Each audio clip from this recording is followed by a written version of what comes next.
अस्सलाम वालेकुम नाज़रीन, हकीम इदरीस राजपूत। आज जो नुस्खा आपके लिए लेके हाज़िर हुआ हूँ, ये बहुत काम की चीज़ है। मेल हज़रात के लिए, जो मर्द हज़रात हैं उनके लिए, जिनका स्पर्म काउंट कम हो जाता है और या उनकी सीमन या मनी जिसको कहते हैं वो प्रोड्यूस नहीं होती या पतली हो जाती है गर्मी की वजह से, या इस तरह का मसला होता है और उसकी वजह से वो औलाद नहीं होती उनको, तो उसके लिए ये बहुत काम की चीज़ है। ये देखें, ये चंद अज्जा हैं। पहले इनका मैं आपको तारफ़ करा देता हूँ, उसके बाद आपको बताते हैं तफसील।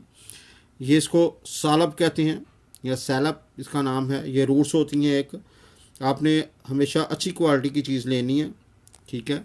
उसके बाद आता है मूसली सफ़ेद, ये भी रूट्स होती हैं।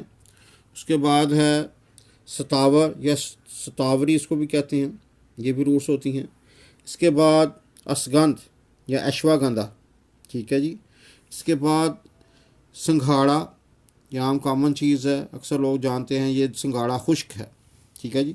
उसके बाद इसका नाम है ये शिकाकर, ये भी रूट्स होती हैं, ठीक है। ये सारी चीज़ें जो हैं ये रूट्स हैं।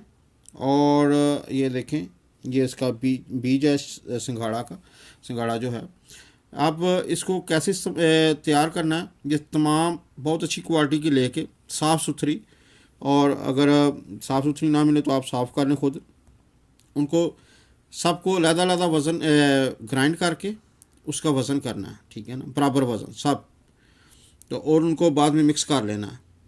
अब इसका इस्तेमाल जो है, इसको 1 टेबल स्पून जो है वो आपने इस दवाई का दूध में डाल के हस्बे ज़रूरत दूध ले लें, मिल्क, और उसको गाढ़ा पका लें अच्छी तरह। चीनी डालनी है, चीनी डाल लें तो वो खीर सी बन जाएगी, ठीक है ना। वो एक दिन का एक खुराक है ये, ठीक है ना। आपने उसको खाली मैदा लेना है, उसके साथ अगर खाना खाया तो उसके बाद नहीं खाना, ना इसको खाने के बाद आपने कोई खाना खाना है, नहीं तो ये आपका डाइजेस्टिव सिस्टम को ख़राब करेगा, ठीक है। इसको हमेशा खाली पेट इस्तेमाल करना है, खाली मैदा इस्तेमाल करना है, और जब ये डाइजेस्ट हो जाए, हज़म हो जाए, उसके बाद आपने खाना खाना, ठीक है। ये बड़ी एहतियात इसकी ज़रूरत है। इसके ये जो हैं, अगर ये कॉन्स्टिपेशन करती है, थोड़ा कब्ज़ करती है दवाई, ये सारा नुस्खा, तो अगर इसको प्रॉब्लम हो जाए तो उसके लिए जो छिलका इसबगोल होता है वो आप 1 टेबल स्पून उसमें डाल लें खीर में, तो वो ये ठीक हो जाएगा। ये उम्र के लिहाज से इस्तेमाल करें। अगर कोई ज़्यादा एजड लोग हैं तो वो हो सकता है उनको ये जोड़ों का दर्द शुरू हो जाए, लेकिन एहतियात ज़रूरी है, ठीक है। इसके अलावा अगर बहुत ज़्यादा कमज़ोर दोस्त हैं, जो लोग मेल या फीमेल दोनों के लिए सही है कि अगर उनका वज़न नहीं बढ़ रहा तो उसके लिए अच्छी चीज़ है, एक जनरल टॉनिक है, वो दूध के साथ लें। जो यंग मेल्स होते हैं वो उनको सम टाइम इश्यूज़ हो जाते हैं कतरों के, जिसको जरियान एहतलाम कहते हैं, बैड वेटिंग भी कहते हैं, उनके लिए बहुत अच्छी चीज़ है, और वो उनको इसको पानी के साथ लेना चाहिए, ठीक है।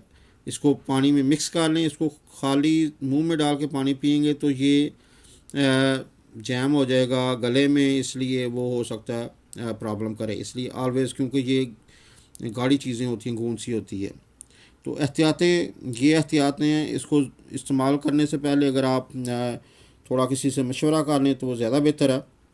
लेकिन बहरहाल ये as a general tonic, as जो ख़वातीन जिनके बच्चे होने के बाद उनको दूध का मसला हो जाता है, उनके लिए ये बहुत अच्छी चीज़ है, वो भी इस्तेमाल कर सकती हैं। मेल फीमेल दोनों के लिए बहुत अच्छी चीज़ है, एक जनरल टॉनिक है। और ये आप देखें, ठीक है, ये आपका इसको तारफ़ करा दिया है हकीम इदरीस राजपूत। अच्छी चीज़ें लें, साफ़ सुथरी चीज़ें लें, या उसको साफ़ कर लें। ये नुस्खा बहुत सारा ज़्यादा लोग इसको ढूंढते हैं, कहते हैं जी इस तरह का हमें नुस्खा चाहिए। ये आपको बता दिया गया है, अब ख़ुद बनाएं, इस्तेमाल करें, तो इंशाल्लाह आपको बहुत अच्छे रिजल्ट्स मिलेंगे। मेल फीमेल दोनों के लिए बहुत अच्छी चीज़ है। इसके साथ ही हकीम इदरीस राजपूत को इजाज़त दीजिए। अल्लाह हाफिज़।